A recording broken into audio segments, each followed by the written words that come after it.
Matapos ang 6 na buwan na pagiging LDR, sa wakas, muling nagkita ang magpartner na si Lyre Posposa at ang British fiancé nitong si Paul Marsden. Base sa social media upload ng dalawa ay nagkita ang mga ito sa Bangkok, Thailand. Mapapanood sa video clip na binahagi nila na tila hindi apektado ang mga ito sa issue na kinasangkutan nila.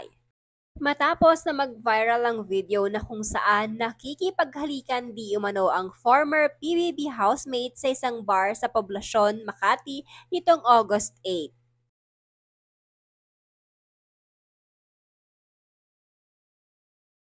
Naging tikom ang bibig ng kampo nila noon hinggil sa issue. Ngunit nilimatahan ng dating former PBB housemate ang pwedeng magkomento sa kanyang social media post.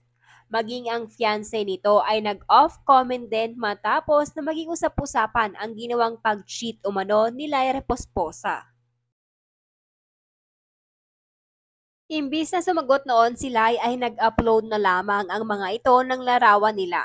Tila indikasyon nito na maayos ang kanilang relasyon kahit na may issue silang kinasasangkutan.